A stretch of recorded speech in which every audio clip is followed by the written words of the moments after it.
Murray State head coach Dean Hood. The Racers come off their open date. They'll be back in action. They're going to host Robert Morris, the first meeting all time between the schools on Saturday afternoon. So, Coach, just some thoughts on your team, and then we'll go to some questions.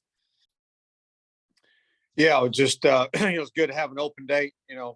Would have rather had it in week 5 or 6 or 4 or something like that. But it's got an open date. After a victory versus Tennessee State, so that was really really good for our program. Really good for our guys. They've been working so hard and staying positive and taking the onus on themselves, not blaming anything or anybody. And so it was good to get a win and then to have a chance to rest the bodies a little bit, because you play that many football games in a row, it's going to take a effect on you. And our guys have done a really nice job in the open date, preparing for Robert Morris and also trying to get a little bit of break on their bodies.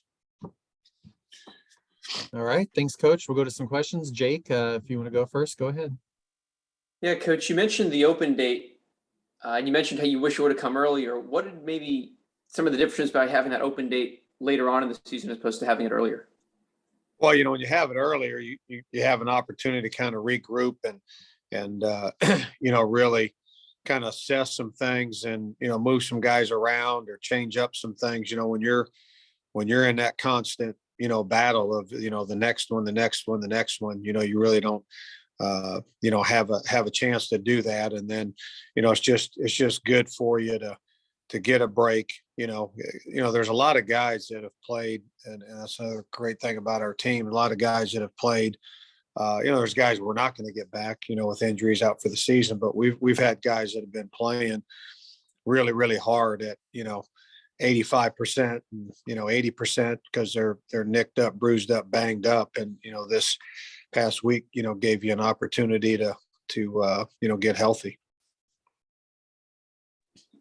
I was going to say, you mentioned getting healthy, and I know when we spoke last, we spoke about how your schedule was so tough to start the season. Now you look at the back half of the season, you guys get your first win. You're playing a team this week that hasn't won a game.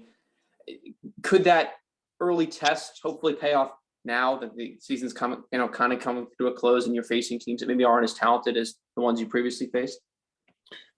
Well, I don't know. I mean, I think that, any game is going to help you prepare. So, I mean, I think, we with our mentality and our attitude, I think we would have gotten better as the year went, regardless of who we played. I don't know necessarily that the strength of the opponent, helps you or hurts you as much as just playing a college football game and guys figuring out their role and, learning the plays and, all that kind of stuff. And, Robert Morris is a lot like us. I mean, they you want to talk about a tough schedule. They play Dayton that's, been in the playoffs time and time again out of that league, and then played, Miami of Ohio, an FBS, school. They played Appy State, a really good FBS school, ETSU, who's, been in the playoffs a ton and strong team. And then then Big South schedule thrown in there, and then they've had quarterback issues just like ourselves. I mean, they played 4 different quarterbacks,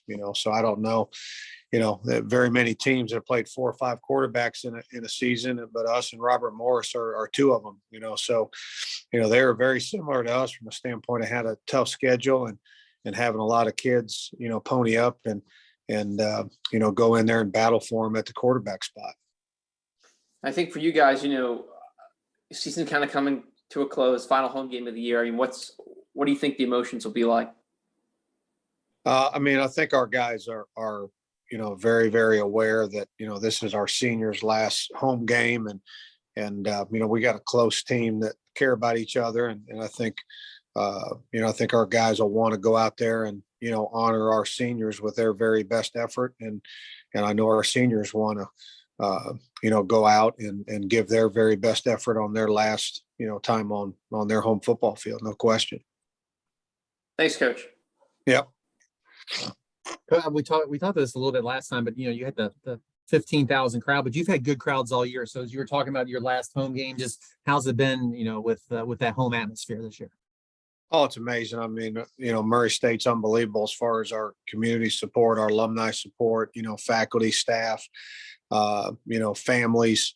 I mean, it's always, I mean, we travel very, very well, and we, our home attendance is amazing.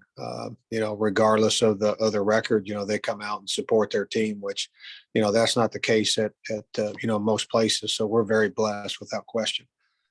And you sort of alluded to this in Jake's question, but 2 games left. What are, if there was something you wanted to see, like amongst players maybe who haven't played, if you're playing some newcomers this last week, what do you want to see out of them as you transition to off season into next year?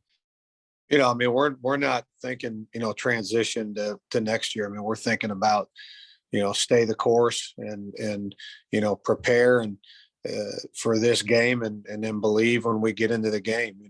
That's our job, is to prepare and to believe. And, we haven't changed, one thing. I mean, what we believe is the formula to win a football game is the formula. And, it didn't work from a standpoint of us not, executing it for, a lot of different reasons on a lot of different levels, but it still is our plan. And we're going about this thing no differently than, if this were a conference opponent and we were still in the race for a championship. Is there, let me add something to that. Is there a way that you get people into the game with that game plan just to give them a little bit more experience? Maybe to some of those redshirt people you might redshirt to kind of play them in those games they can play in there at the end of the year while still playing your other mix of starters.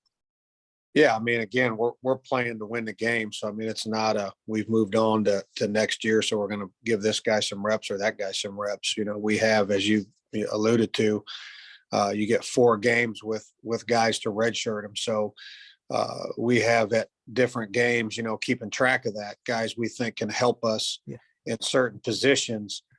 We've kept track of that, obviously, and in different games there are different guys, that are playing, but it's in no way getting those guys ready for next year. It's because we think those guys can help us win, this football game or last week's football game or the game at Lindenwood or, what have you.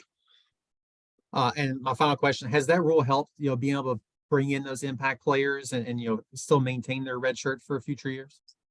Yeah, I mean, I think that has been a great rule. It gives you a little bit of, flexibility to be able to get a guy in. And then it helps you too, as far as, injuries, with us, at the tailback spot and playing some guys, all of a sudden a guy that, you may not play very much. And then you get a couple injuries and then all of a sudden he's your featured back and, the other guy comes back and he's healthy and you're like, oh, okay, well, he only played in 3 games. So if we are careful with how we manage this, we won't have to play him. Whereas, previous, you had a guy had an injury and you're like, well, we got to play this guy to win the game, and you play him and, he loses a whole year.